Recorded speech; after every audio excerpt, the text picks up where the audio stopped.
Hey, Mr. Sherman here. We're gonna just create a basic endless runner game using Makecode Arcade.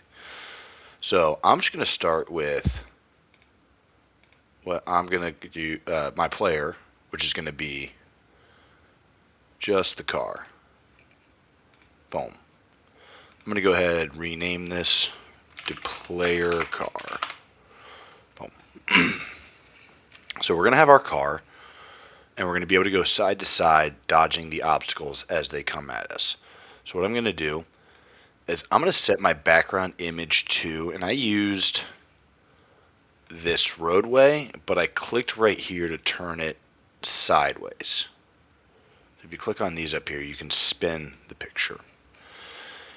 And what that's going to cause is there's kind of this black area over here to the side. So for simplicity, I just also set the background color to, I think I used this.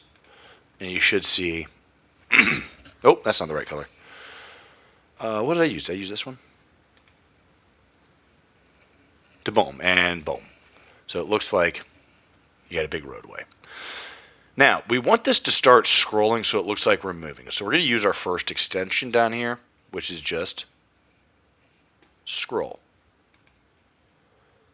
And all I'm going to do is I'm going to grab scroll background. Set this to 0 because we don't only want it to go up and down. And you should see it's going the wrong way. I want it to go the other direction. So we'll grab that just like so. Boom. And now it looks like we're scrolling along. Let's go ahead and make sure we can also move the player car. And I'm going to make this like 10, and I'm going to make this like 25 to kind of simulate. We're constantly moving, and we can kind of go up and drift back as we're moving and go side to side. I think I'll make that more like 50, more like 20. We'll try like that. And we'll just leave it like so for now. So you see we can go boom, boom, boom.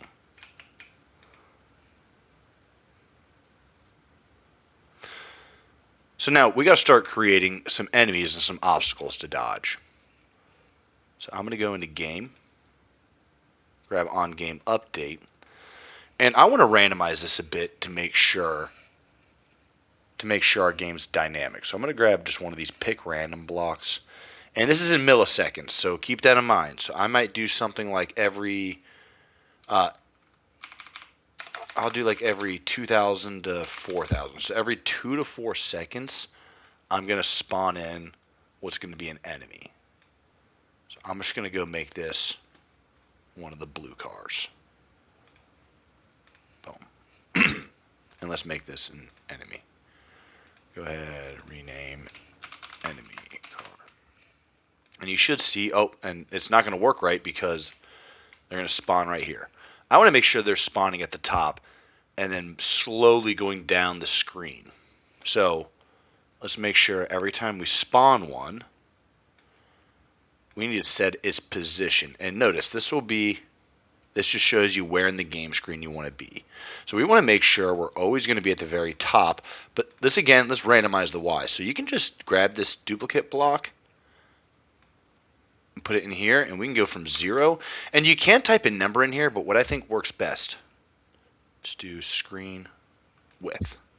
So now we'll make sure we put an enemy in a random spot up here. You see there's one. Boom. Boom. Boom. So yeah, it's going to put them in randomly. Now we want them to slowly start drifting down the screen towards us. So let's also make sure we set the velocity. And one of these things I want to be careful with is the order of the blocks does matter.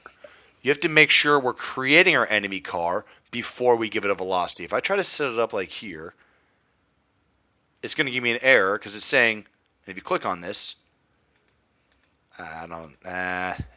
didn't do a great job. But what it's mad about is we're trying to give enemy car velocity. It doesn't know what enemy car is. So make sure you're creating the enemy car before you try to give it a velocity. And you'll see they're going diagonal. So we don't want to give it one of these. And let's make it like a little bit slower. Kind of the idea is we're racing against them. but we're going a little faster. Does that make sense? So it kind of gives us the optical illusion that we're racing the cars and we're going faster than them.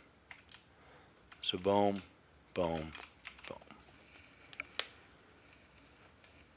So all we've done, we created our car, we can move it, we made a background, and we told the background to scroll. Then we're saying every 2 to 4 seconds, create an enemy, set its position, give it a velocity. We're setting its x to 0 to a random number between 0 and how wide our screen is. I believe the screen defaults to, what is it, like 160? So you technically could go in here and type 0 to 160 and it would probably work fine. But I like to be smart with it, use the variables, and snap this in. But again, either way probably works fine. So boom, boom, boom. So now let's set something up that happens when we actually hit an enemy. So we're going to grab player, overlaps, and make sure we set enemy. And this is where it's important to keep track of, keep in mind, what type of variable, what kind of variable or sprite are we adding in. So this is a player, this is an enemy. So now when my player overlaps an enemy, we want something to happen. First and foremost, let's just change life by -1. But what you're going to see, if you test your game out, you go hit a car, and immediately goes game over. This is because this block is called, I don't know if it says it officially anywhere, but it's called at least 30 plus times a second. It's called very fast. So every second, every split second my enemy is overlapping my player, I'm going to subtract a life. So what we also have to do is make sure we're destroying not enemy car, but grab other sprite from here, and boom. So get rid of that. So we want to destroy the sprite that is of type enemy. So when my player hits an enemy, we want the player to keep going, but the enemy disappears. You see? And now, game over. Just like we planned. So now, we have a very basic game right now, but there's not much going on.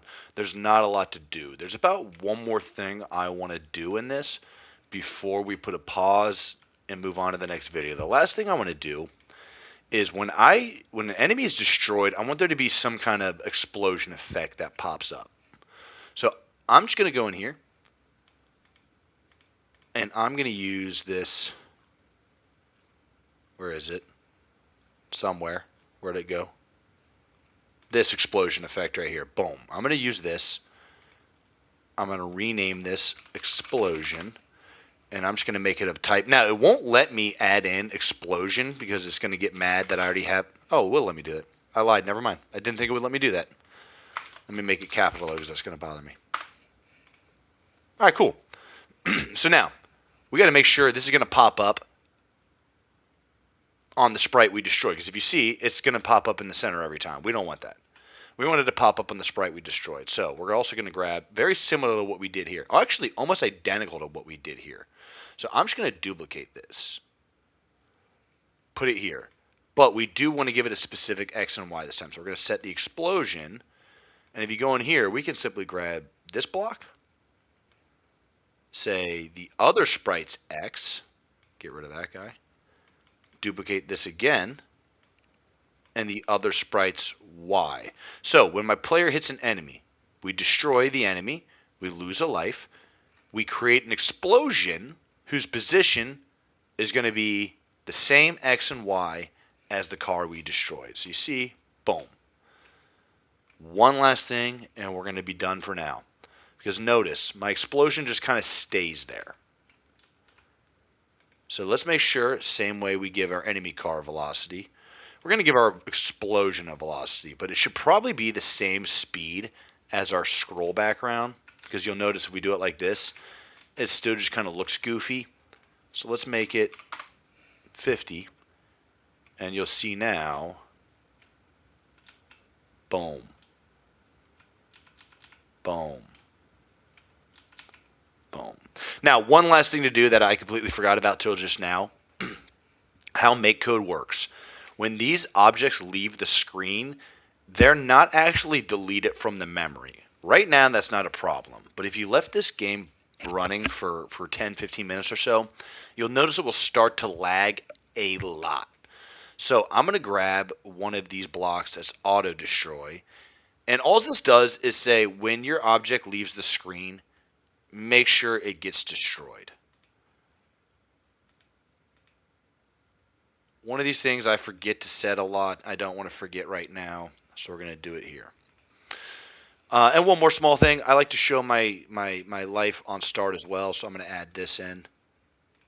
And you should see now we have the 3 hearts. We have 2. We have 1. And it is game over. So that's going to be part 1 for this.